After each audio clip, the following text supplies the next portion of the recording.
The death of entry level jobs นะเมื่อคันใดทำอิฐถูกตัดออก First Jobber จะยืนอยู่ยุดใดในโลก AI 6 ใน 10 ของบริษัทสั้นนำในปี 2026 นี้เริ่มปรับโครงสร้างองค์กรให้มีความว่าแบนลงว่า AI นี้จะสามารถเฮ็ดแทนได้หลายกว่า 50% ของเนื้องานทั้งหมดในปี 2026 นิยามคำว่า entry level กำลังเปลี่ยนจากคนเฮ็ดเวียกตามสั่งมาเป็น AI Co-pilot เนาะ Target Podcast เปลี่ยนทุกความคิดให้เป็นเป้าหมายที่จริงจังสำหรับน้องๆที่หากเรียนจบหรือหากเริ่มต้นเฮ็ดเวียกใหม่ในปีนี้อาจจะรู้สึกว่าโลกคือใจให้กับพวกเขา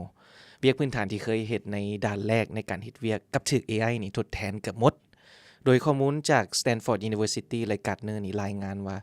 เวียกระดับเริ่มต้นหรือ entry level jobs ในสายงานเทคนิคและก็สนับสนุนนี่กำลังลดลงอย่างต่อเนื่องเพราะว่าสิ่งที่เคยเป็นเวียกของเด็กจบใหม่เช่นการพิมพ์ข้อมูลการสรุปรายงานหรือการเฮ็ดกราฟิกพื้นฐานตอนนี้ AI เฮ็ดได้ดีกว่าและถูกกว่าคำถามสำคัญคือเมื่อคันใดทำอิฐถูกตัดออกไปพวกเขาจะก้าวขึ้นสู่ความเป็นมืออาชีพได้แนวใด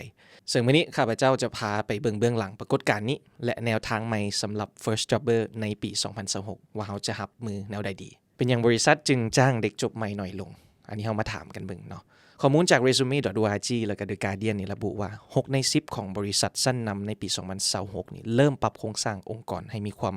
ว่าแบนลงหรือภาษาอังกฤษว่า flatten structure เนาะโดยใช้ AI นี่เข้ามาเฮ็ดเวียกในภาคส่วนพนักงานระดับปฏิบัติการโดยเฉพาะเวียกที่ว่า drudge work เนาะหรือว่าการเฮ็ดเวียกซ้ำๆที่ต้องใช้เวลาฝึกฝนหลายๆเดือนนี่กำลังถูก AI ทดแทนด้วยเวลาเพียงแต่บ่เท่าใดวินาทีซึ่งสิ่งนี้แน่นอนเนาะกระทบหลายเนาะในเวียกงานสายบัญชีบ่เวียกงานบริการลูกค้างานค้นคว้าการตลาดเนาะซึ่ง Bloomberg เองก็ถือว่าคาดการณ์ว่า AI นี่จะสามารถเฮ็ดแทนได้หลายกว่า 50% ของเนื้องานทั้งหมดซึ่งนี่แม่นความจริงที่ First Jobber เนาะต้องยอมรับว่าใบประกาศเพียงอย่างเดียวนี่แม่นบ่สามารถผ่านประตูในการเฮ็ดเวียกอีกต่อไปแต่ข่าวดีก็คือเวียกบ่ได้หายไปไสเพียงแต่มันถูกอัปเกรดขึ้นในปี 2026 นิยามคำว่า entry level กำลังเปลี่ยนจากคนเฮ็ดเวียกตามสั่งมาเป็น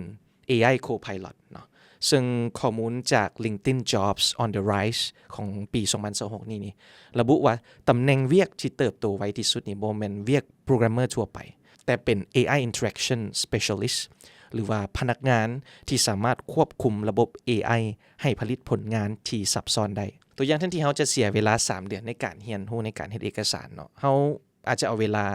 ไปใช้ AI ในการช่วยเฮานี่เรียนรู้ภายใน3 มื้อเพื่อเอาเวลาส่วนที่เหลือไปโฟกัสกับ soft skill ที่สำคัญกว่านั่นก็คือ critical thinking และ contextual judgment เนาะซึ่งเป็นสิ่งที่ AI ในปี 2026 นี่บ่สามารถเฮ็ดดีได้เท่ามนุษย์แล้ว First Jobber ต้องติดอาวุธหรือต้องมีหยังจึงจะอยู่รอดในปี 2026 นี้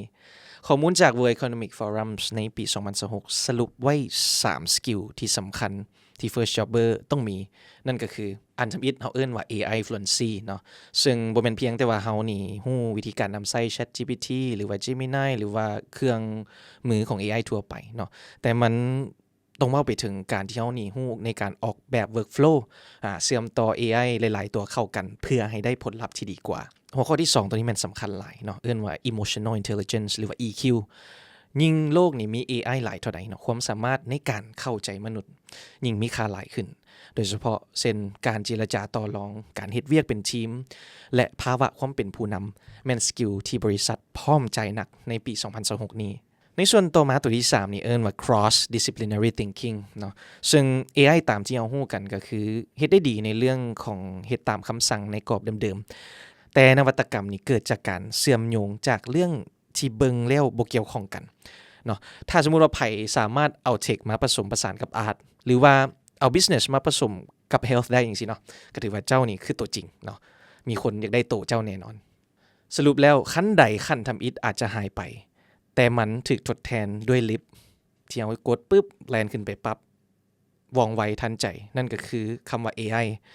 ถ้าเฮาเรียนรู้ที่จะกดปุ่มแล้วก็ควบคุมลิฟต์ตัวนี้ให้เป็นนี่เฮาจะสามารถก้าวไปสู่ระดับมืออาชีพได้ไวกว่าคนรุ่นก่อน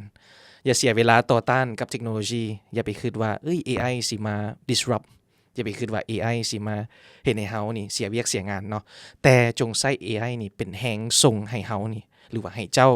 ให้หมู่เพื่อนอ้อมข้างนี่ไปไวกว่าเก่าสำหรับใครที่เห็นว่าคอนเทนต์ของพวกเฮานี่มีประโยชน์อย่าลืม ให้กำลังใจพวกเราโดยการกดไลค์กดแชร์หรือว่าคอมเมนต์ฟีดแบ็กอย่างต่างๆลงมาอยู่ในคอมเมนต์ก็ได้ข้าพเจ้าแคดดี้เกษดาและ Target Podcast ต้องขอลาไปก่อนแล้วเจอกัน EP หน้าทุกคน